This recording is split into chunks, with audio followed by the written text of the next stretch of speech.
ये तस्वीरें उस उड़ान की हैं जिसने भारत की ताकत को आसमान की ऊंचाइयों पर दर्ज कर दिया है। ये उड़ान उस भरोसे की है जो आज दुनिया के बड़े बड़े देश भारत पर जता रहे हैं।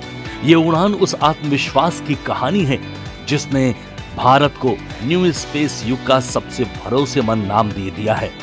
दरअसल भारत ने अमेरिका की कंपनी AST स्पेस मोबाइल के लिए ब्लू बर्ड ब्लॉक 2 सैटेलाइट को सफलतापूर्वक अंतरिक्ष में स्थापित कर दिया है। बुधवार की सुबह श्रीहरिकोटा की धरती से जब काउंटडाउन के आखिरी सेकंड गूंजे तो भारत का सबसे ताकतवर रॉकेट LVM-3M6 की आग की लपटों के साथ आसमान की ओर बढ़ा तो इतिहास के पन्नों में भारत के नाम एक और सुनहरा अध्याय जुड़ गया।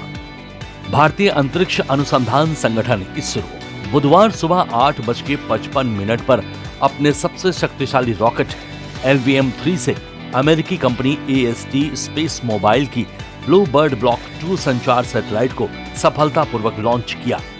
ये इस रॉकेट की छठी ऑपरेशनल उड़ान LVM-3M6 है।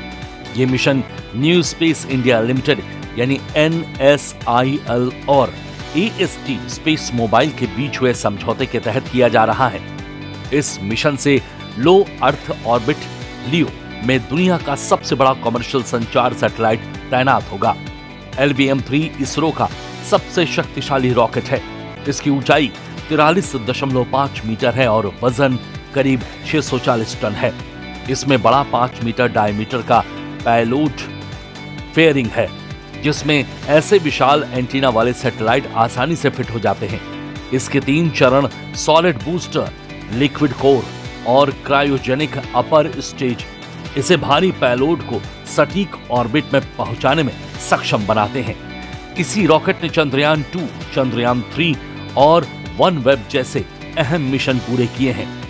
LVM-3M6 की ये उड़ान सिर्फ एक रॉकेट का सफर नहीं था बल्कि भारत अमेरिका के बीच तकनीक और भरोसे की एक ऊंची उड़ान थी। इसरो के इस ऐतिहासिक मिशन ने यह साबित कर दिया है कि भारत आज उन चुनिंदा देशों की कतार में खड़ा है जो भारी, हाईटेक और भविष्य की जरूरतों को ध्यान में रखकर बनाए गए सैटेलाइट्स को पूरी सटीकता के साथ अंतरिक्ष में पहुंचाने की क्षमता रखते हैं। Launch vehicle has successfully and precisely injected the Blue Bird Block 2 communication satellite in the intended orbit. This is the first dedicated commercial launch for a customer from USA, that is AST Space Mobile. Let me congratulate the New Space India Limited, the launch vehicle teams of the Department of Space and the satellite project team of AST Space Mobile on this outstanding achievement and contribution for the global community. Connectivity की दुनिया में ये एक ऐसा समाधान है जो जमीन पर खड़े टावरों को मोहताज नहीं होगा। ये एक ऐसा नेटवर्क होगा जो सीमाओं से परे, बाधाओं से ऊपर और दूरी से बेपरवाह होगी। न्यू स्पेस इंडिया लिमिटेड के जरिए किया गया ये कमर्शियल मिशन उस बदलते भारत की तस्वीर पेश करता है जो अब विज्ञान को सिर्फ प्रयोगशालाओं तक सीमित नहीं रखता बल्कि उसे व्यापार, रणनीति और वैश्विक साझेदारी का मजबूत हिस्सा बना चुका है। अब इस ऐतिहासिक सिस्टम का खासियत क्या है ये आपको बताएंगे, लेकिन पहले आखिर ये सैटेलाइट काम कैसे करता है इसे भी तो जान लेते हैं। सैटेलाइट को धरती की निचली कक्षा लियो में तैनात किया जाता है। अंतरिक्ष में पहुंचते ही इसका बड़ा और शक्तिशाली एंटीना खुलता है। एंटीना सीधे सामान्य 4G 5G फोन के सिग्नल से जुड़ता है। मोबाइल फोन सैटेलाइट को टावर समझकर सिग्नल भेजता है। सैटेलाइट सिग्नल को ग्राउंड स्टेशन तक पहुंचाता है। ग्राउंड स्टेशन सिग्नल को मोबाइल नेटवर्क से जोड़ता है। कॉल, मैसेज और डेटा सामान्य नेटवर्क की तरह प्रोसेस होते हैं। नेटवर्क का जवाब सैटेलाइट के जरिए फोन तक पहुंचता है। ब्लू बर्ड ब्लॉक 2 उस दौर की आहट है जहां मोबाइल नेटवर्क की सीमाएं टूटने वाली हैं। जंगल, पहाड़, समुद्र या सीमा के दूर दराज इलाके जहां आज नेटवर्क की नाम की चीज ही नहीं है, वहां भी सीधे स्मार्टफोन और सैटेलाइट कनेक्टिविटी मिलने वाली है। बिना टावर, बिना केबल, बिना किसी अतिरिक्त डिवाइस के सीधे अंतरिक्ष से कनेक्शन जोड़ने वाला है। यानी कुल मिलाकर ये सैटेलाइट मोबाइल नेटवर्क की परिभाषा को बदलने वाला है। अब आप इसकी खासियत को भी जानिए। ब्लू बर्ड ब्लॉक 2 का वजन करीब 6100 किलोग्राम है। ये अब तक का सबसे भारी सैटेलाइट है जिसे इसरो ने LVM-3 रॉकेट से लो अर्थ ऑर्बिट में भेजा है। इस लॉन्च के साथ LVM-3 ने अपना तीसरा पूरी तरह कमर्शियल मिशन पूरा किया है। कुल मिलाकर यह LVM-3 की 9वीं उड़ान, इसरो का 101वां लॉन्च और इस साल का 5वां मिशन बन गया है। सैटेलाइट से अब बिना मोबाइल टावर के भी कॉल, SMS और इंटरनेट चला करेगा। फोन या सिम में किसी बदलाव की जरूरत नहीं होगी। जहां टावर नहीं होगा वहां भी नेटवर्क सीधे सैटेलाइट से मिलेगा। पहाड़, जंगल, रेगिस्तान, समुद्र से भी कनेक्टिविटी मिलेगी। आपदा के समय भी संचार बना रहेगा। ग्रामीण और दूर दराज इलाकों में डिजिटल कनेक्टिविटी मजबूत होगी। आज जब दुनिया 5G और 6G की बात कर रही है, तब भारत एक कदम आगे बढ़कर ये कह रहा है, नेटवर्क हर हाथ तक पहुंचेगा, चाहे वो हाथ किसी भी कोने में हो। ब्लू बर्ड ब्लॉक 2 सिर्फ सिग्नल ही नहीं भेजेगा, ये उन इलाकों को आवाज भी देगा जहां अब तक खामोशी थी। आज जब स्पेस इकोनॉमी को आने वाले दशकों का सबसे बड़ा बाजार माना जा रहा है, भारत उसमें सिर्फ हिस्सेदार नहीं बल्कि गेम चेंजर बनकर उभर रहा है। हर सफल लॉन्च के साथ भारत का कद और ऊंचा होता जा रहा है। This is our 104th launch from Sriharikota.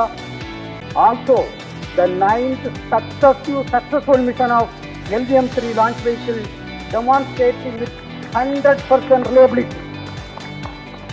As all of you may recall, we had the LVM-3 launch just last month, 2nd November 2025. This is also the first time we have a back-to-back mission of LVM-3 within just 52 days. It's a great achievement and a great target achieved as per the vision of our Honorable Prime Minister of India. एक तरफ भारत अंतरिक्ष में इतिहास रच रहा है तो दूसरी तरफ भारत सीमा सुरक्षा में भी नई इबारत लिख रहा है। दरअसल भारत ने वायु रक्षा के मोर्चे पर भी एक और निर्णायक छलांग लगाई है। स्वदेशी वायु रक्षा प्रणाली आकाश एनर्जी में अब अपने यूजर एवोल्यूशन ट्रायल को सफलतापूर्वक पूरा कर लिया है। यानी इसका सीधा मतलब है कि ये अब मिसाइल सिस्टम प्रयोगशाला की सीमाओं से बाहर निकलकर सेना की वास्तविक जरूरतों पर खरा उतरेगा। अब आखिर ये है क्या, ये भी जान लेते हैं। आकाश का एडवांस वर्जन आकाश NG मिसाइल सिस्टम, इसकी रेंज 70 से 80 किलोमीटर की होगी, यानी पुरानी आकाश से 3 गुना ज्यादा। इसका टारगेट हाइट 30 मीटर से 20 किलोमीटर तक रहेगा। इसका target fighter jet, cruise missile, drone, UAV रहेगा। टारगेट कैपेसिटी, सैचुरेशन अटैक यानी एक साथ 10 टारगेट, एक साथ कई हमले, मल्टी ट्रैक, मल्टी इंगेज कर सकता है। इसकी स्पीड मैच 2.5 ध्वनि की गति से 2.5 गुना तेज है। Multi function radar system MFR यानी 120 किलोमीटर सर्विलांस और 80 किलोमीटर फायर कंट्रोल की क्षमता। ये चीन पाक हवाई खतरों के खिलाफ भारत के लेयर्ड एयर डिफेंस का मजबूत हिस्सा बनेगा। भारत का आसमान अब और मजबूत होगा। रक्षा अनुसंधान और विकास संगठन यानी DRDO द्वारा विकसित ये नेक्स्ट जनरेशन सिस्टम आत्मनिर्भर भारत की उस सोच को जमीन पर उतारता है जिसमें सुरक्षा के लिए किसी और पर निर्भर रहने की जरूरत नहीं होगी।